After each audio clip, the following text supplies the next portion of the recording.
Ya, kembali lagi pada seri kuliah logika matematika ya. Ya, pada video kali ini kita akan membahas tentang teknik dasar pembuktian ya. Ya, jadi pada dalam matematika ya kita akan pada umumnya menemukan banyak hukum-hukum atau dalil-dalil atau berupa teorema ya, lema atau proposisi yang eh, mesti kita periksa ya kebenarannya. Nah, ya, dalam hal ini kita harus membuktikan apakah lema, dalil atau teorema itu benar ya atau tidak. Oke, ya. Oleh karena itu kita butuh teknik pembuktian ya. Oke, dalam matematika ada 3 teknik dasar pembuktian yang biasa kita kenal, yaitu yang pertama adalah uh, pembuktian langsung ya.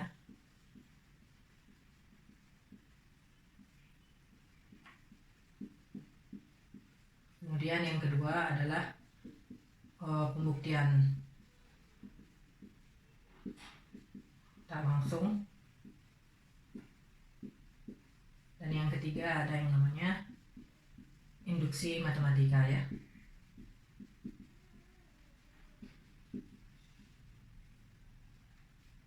Oke, kita akan bahas dulu yang pembuktian langsung ya. Oke, yang pertama adalah pembuktian langsung ya. Dalam matematika kita akan bertemu dengan teorema, lema, proposisi atau dalil ya. Itu biasanya dalam bentuk implikasi ya, atau mungkin dalam bentuk biimplikasi atau bahkan dalam bentuk pernyataan kuantifikasi ya. Ya, tapi memang pada dasarnya pernyataan kuantifikasi bisa kita, khususnya kuantifikasi universal, yaitu bisa kita ubah ke bentuk implikasi ya.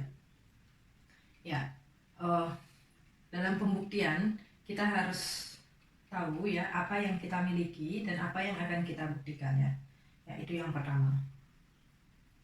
Ya, yang kita miliki itu adalah premisnya dan yang akan kita buktikan itu adalah kesimpulannya ya. Oke. Ya, untuk pembuktian secara langsung ya, kita berangkat dari premis yang kita miliki ya. Jadi yang kita miliki itu premisnya, kemudian kita akan tunjukkan benar untuk kesimpulannya ya. Ya, jadi alur dari pembuktian langsung ini ya sering dikenal sebagai alur maju ya. Oke. Ya, kita mulai saja dengan contoh ya. Ya, contoh 1.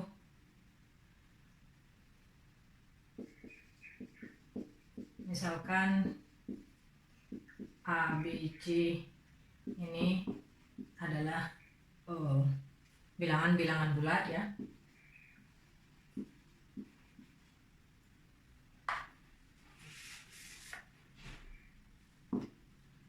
Jika A membagi B dan B membagi C, ya maka A membagi C ya. Ya, ini contoh, kita ambil contoh sederhana saja ya. Jadi misalkan saya punya 3 buah bilangan bulat A, B, C ya. Ya, jika A membagi B dan B membagi C, maka A membagi C. Oke, ya. Jadi di sini bentuknya ini adalah implikasi ya. Jadi jika A membagi B dan B membagi C, maka A membagi C. Ya, premisnya di sini adalah A membagi B dan B membagi C ya. Yang akan kita tunjukkan adalah kesimpulannya ini, yaitu A membagi C. Nah, sedangkan yang pertama ini, kenyataan A, B, C bilangan bulat ini merupakan ya disebut atribut ya. Ya, jadi yang ini atribut ya. Jadi nah, oke. Ya, kalau kita buktikan, ya, jadi bukti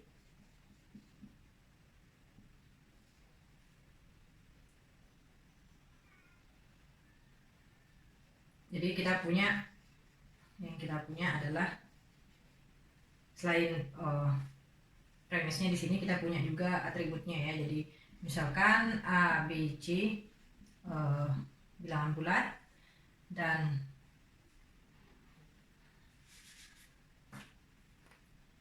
dengan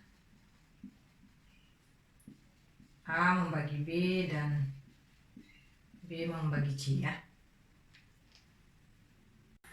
Maka B sama dengan KA dan C sama dengan LB untuk suatu KL bilangan bulat ya. Diperoleh C sama dengan L kali B ya, kita substitusikan B nya adalah K kali A, jadi kita peroleh L dikali K kali A ya. Ya, tapi L kali K kali A ini adalah semua bilangan bulat ya, jadi kita gunakan sifat asosiatif perkalian pada bilangan bulat, jadi kita dapatkan L kali K dikali A. Kalau kalian perhatikan, karena L dan K ini adalah bilangan bulat, maka L kali K juga bilangan bulat ya. Ya, jadi L kali K juga bilangan bulat, sehingga kita dapatkan A membagi C ya. Ya, jadi A membagi C. Oke, sering kita tuliskan seperti tanda kotak seperti ini, itu menggantikan pernyataan bahwa terbukti ya. Oke. Jadi terbukti bahwa jika A membagi B dan B membagi C ya, di mana A, B, C nya bilangan bulat, itu maka A membagi C ya. Oke. Ya, ada kalanya ya ketika kita ditemukan dengan suatu masalah, kita akan mengalami kesulitan ya untuk membuktikan secara langsung ya. Ya, jadi alternatif teknik pembuktiannya itu bisa menggunakan pembuktian tak langsung ya. Jadi ada dua pembuktian tak langsung ya, yaitu metode kontrapositif dan metode kontradiksi ya. Kontrapositif ya. Jadi yang A, metode kontrapositif. Ya. Ini digunakan jika kita tidak bisa membuktikan ya kebenaran dari konklusinya ya, dari premis yang kita punya ya. Jadi ya maksudnya ya secara langsung kita tidak bisa buktikan ya. Ya misalkan kalau kita punya suatu implikasi ya. Ya, jadi ingat bahwa implikasi ini setara dengan kontraposisinya, yaitu negasi Q ya. Jika negasi Q maka negasi P ya. Ya, jadi untuk menunjukkan suatu implikasi ini benar, kita cukup tunjukkan kontraposisinya juga bernilai benar ya, karena dua pernyataan ini merupakan dua pernyataan yang ekivalen ya. Jadi memiliki nilai kebenaran yang sama ya. Jadi ketika kontraposisinya bernilai benar ya, implikasinya juga akan bernilai benar ya. Oke, contohnya misalkan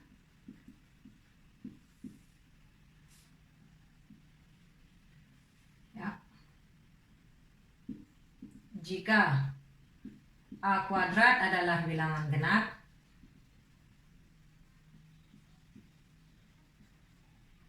maka A bilangan genap. Ya, jadi untuk menunjukkan ini akan sangat sulit ya menggunakan pembuktian langsung. Ya, oleh karena itu kita bisa pilih alternatif lain, yaitu dengan pembuktian tak langsung ya. Ya, kita akan coba gunakan metode kontraposisi atau kontrapositif ya untuk menunjukkan ini ya. Oke, bukti. Ya, jadi kita gunakan kontrapositifnya, berarti kita punya apa? Misalkan A bilangan ganjil ya. Akan ditunjukkan, jadi akan ditunjukkan A kuadrat bilangan ganjil ya. Jadi premisnya sekarang adalah A bilangan ganjil, kemudian konklusi yang harus kita buktikan adalah A kuadrat bilangan ganjil ya. Oke, karena A bilangan ganjil maka kita bisa dapat tuliskan A ya. Karena A bilangan ganjil, maka A dapat kita tuliskan sebagai 2 kali K tambah 1 ya, untuk suatu K bilangan bulat ya. Oke. Kemudian diperoleh A kuadrat sama dengan 2K plus 1 kuadrat, yaitu 4K kuadrat plus 4K plus 1 ya. Ya, ini bisa kita faktorkan jadi 2 kali 2K kuadrat tambah 2K plus 1 ya. Ya, karena K di sini adalah bilangan bulat, maka K kuadrat 2K kuadrat tambah 2K juga bilangan bulat ya. Jadi ini sebenarnya bisa kita tuliskan sebagai 2 kali L ya, tambah 1 ya, dimana L-nya di sini bilangan bulat 2K kuadrat tambah 2K ya. Ya, dengan L-nya adalah 2K kuadrat tambah 2K, jadi ini adalah bilangan bulat ya. Jadi kita dapatkan A kuadrat bentuknya adalah 2L plus 1 ya. Ya, jadi A kuadrat adalah bilangan ganjil ya. Ya, jadi A kuadrat bilangan ganjil. Ya, oke, terbukti ya.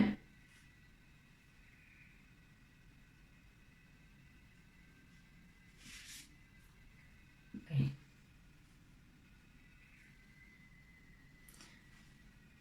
Ya, berikutnya adalah metode kontradiksi ya. Ya, metode kontradiksi ini menggunakan konsep negasi dari implikasi ya. Jadi ingat, negasi dari jika P maka Q itu adalah P dan negasi Q.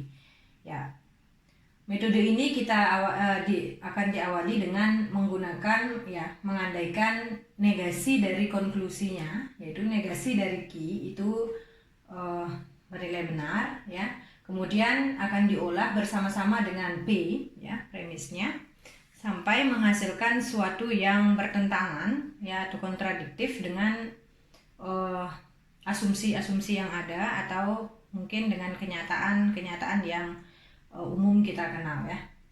Oke. Jadi ketika kita mendapatkan suatu kontradiksi ya atau hal yang bertentangan, ketika kita mengolah lingkaran Q bersama P ya, maka akan menghasilkan sesuatu yang salah ya. Jadi akibatnya implikasi jika P maka Q itu akan bernilai benar ya. Oke. Ya, contohnya tunjukkan bahwa jika A bilangan rasional dan B bilangan irasional, maka A tambah B bilangan irasional ya. Ya. Oke. Kalau kita buktikan dengan metode kontradiksi, jadi buktinya ya, berarti kita akan berangkat dari negasi dari kesimpulan ya. Negasi dari kesimpulan ini adalah A tambah B bilangan rasional ya. Ya, jadi andaikan A tambah B bilangan rasional.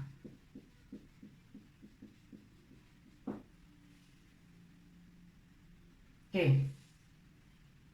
Ya, maka A tambah B bisa kita tuliskan sebagai P per Q ya, untuk suatu P dan Q bilangan bulat, PQ bilangan bulat dengan Q tidak nol ya.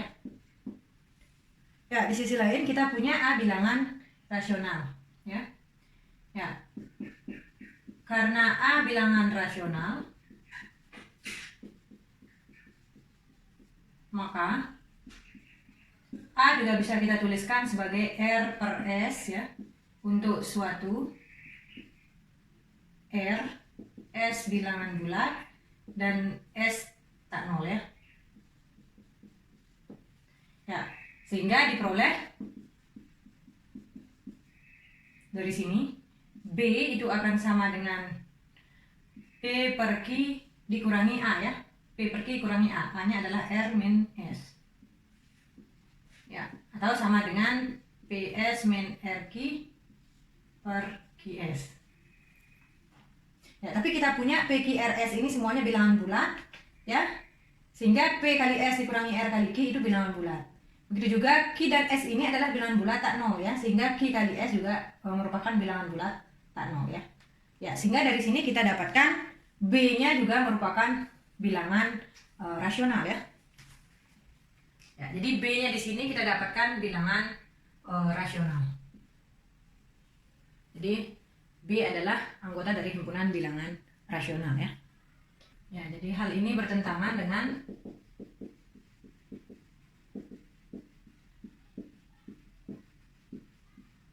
dengan B bilangan irasional ya.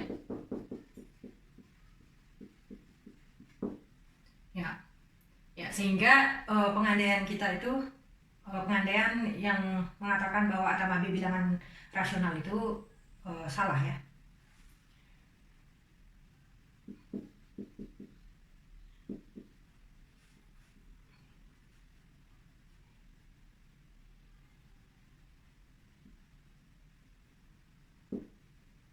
Ya, jadi akibatnya pengandaian A tambah B bilangan rasional adalah salah ya. Ya. Jadi maka haruslah A tambah B bilangan irasional ya.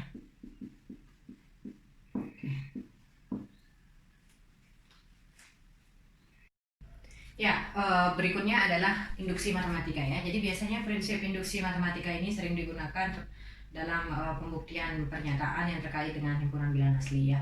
Karena sifat himpunan bilangan asli yang terurut dengan baik ya. Jadi mengikuti sifat well ordering ya, terurut well ordering property ya. Yaitu setiap subhimpunan dari himpunan bilangan asli pasti memiliki elemen terkecil ya. Jadi kita pasti bisa menemukan bilangan terkecil dari setiap subhimpunan dari himpunan bilangan asli ya. Oke, jadi misalkan PN adalah pernyataan yang berkaitan dengan bilangan asli N ya. Prosedur dari induksi matematika yaitu yang pertama kita harus membuktikan benar untuk N sama dengan 1 ya. Jadi P1 harus ditunjukkan benar. Ya, mungkin dalam suatu kasus tidak harus mulai dari 1 ya, mungkin untuk mulai dari suatu nilai K0 ya. Ya, suatu nilai K0 bilangan asli ya. Ya, yang pertama ini disebut hipotesa basis. Kemudian langkah berikutnya adalah kita misalkan benar untuk N sama dengan K ya. Jadi misalkan PK benar ya, yang disebut sebagai hipotesa induksi. Maka kita harus menunjukkan benar untuk N sama dengan K plus 1. Berarti PK plus 1 harus benar ya. Nah, inilah disebut sebagai langkah induksi ya. Oke, jika 1 dan 2 ini bisa kita buktikan, maka dapat ditarik kesimpulan PN benar untuk setiap N bilangan asli ya. Oke, itu prinsip induksi matematika. Oke, misalkan contohnya buktikan bahwa 1 kuadrat tambah 2 kuadrat tambah sampai N kuadrat ya, sama dengan N kali N plus 1 kali 2 N plus 1 per 6 ya, untuk setiap bilangan asli N ya. Jadi kita gunakan prinsip induksi matematika ya. Langkah pertama kita harus buktikan benar untuk N sama dengan 1 ya. Ya, perhatikan untuk N sama dengan 1 berlaku 1 kuadrat ya, jadi N nya 1 ya, berarti 1 kuadrat sama dengan 1 ya. 1 itu adalah 6 per 6 ya. 6 ini bisa dituliskan sebagai 1 kali 1 tambah 1 kali 2 kali 1 tambah 1 ya, per 6 ya. Jadi benar ya, jadi P1 nya benar ya. Oke, berikutnya misalkan benar ya untuk N sama dengan K ya. Ya, jadi PK itu benar. Artinya 1 kuadrat tambah 2 kuadrat sampai tambah K kuadrat ya, itu sama dengan K kali K plus 1 kali 2K plus 1 per 6 ya. Nah, kita akan lakukan langkah induksi ya. Akan kita tunjukkan benar untuk N sama dengan K plus 1 ya. Jadi kita harus menunjukkan juga berlaku untuk N sama dengan K plus 1 ya. Ya, perhatikan bahwa 1 kuadrat tambah 2 kuadrat sampai tambah K kuadrat tambah K plus 1 kuadrat, karena N nya sampai K plus 1 berarti K plus 1 kuadrat. Ini sama dengan ya, yang ini sendiri berdasarkan hipotesa induksi itu sama dengan K kali K plus 1 kali 2K plus 1 per 6 ya. Ya, ditambah K plus 1 kuadrat ya. Kemudian kita samakan penyebutnya, jadi K kali K plus 1 kali 2K plus 1 tambah 6K plus 1 kuadrat per 6 ya. Ya, sama dengan ya, kita keluarkan faktor K plus 1 ya, jadi K plus 1 kali yang dalam kurung K kali 2K plus 1 plus 6K plus 1, jadi pangkatnya berkurang 1 ya, karena tadi dikeluarkan per 6 ya. Oke. Ya, yang ini akan jadi K plus 1 kali 2K kuadrat plus K plus 6K plus 6 ya. Jadi yang di dalam kurung itu kita kerjakan per 6 ya. Ya, sama dengan K plus 1 yang di dalam kurung ini 2K kuadrat tambah 7K plus 6 ya. Per 6. Ya. K plus 1 ini kita faktorkan, ini jadi K plus 2 2K plus 3 ya. Per 6 ya. Oke. Ya, ini tidak lain berbentuk K plus 1 K plus 1 plus 1. Yang ini 2K plus 1 plus 1 per 6 ya. Oke. Karena kita sudah tunjukkan berlaku untuk N sama dengan 1, kemudian ketika kita misalkan berlaku untuk N sama dengan K, kita bisa tunjukkan ya untuk N sama dengan K plus 1 ya. Ya, oleh karena itu bisa kita simpulkan bahwa 1 kuadrat ya, jadi 1 kuadrat tambah 2 kuadrat sampai N kuadrat ini adalah N kali N plus 1 kali 2N plus 1 per 6 ya, untuk setiap N bilangan asli ya. Oke, jadi terbukti ya. Oke, kita akhiri sesi ini dengan mengerjakan latihan ya. Jadi yang pertama, buktikan bahwa terdapat tak hingga banyaknya bilangan prima ya. Jadi banyaknya bilangan prima itu tak hingga ya. Jadi kita tidak akan pernah bisa mendapatkan bilangan prima terbesar ya. Oke, yang kedua, tunjukkan bahwa 2 pangkat N selalu lebih dari 2 kali N ya, untuk setiap bilangan asli N lebih dari atau sama dengan 3 ya. Kemudian yang B, tunjukkan bahwa N kali N plus 1 adalah bilangan genap ya, untuk setiap N bilangan asli. Oke, ya untuk sesi ini kita cukupkan ya. Jika ada pertanyaan, kalian bisa komentar pada kolom komentar atau bertanya via grup WhatsApp ya. Oke, sekian, terima kasih.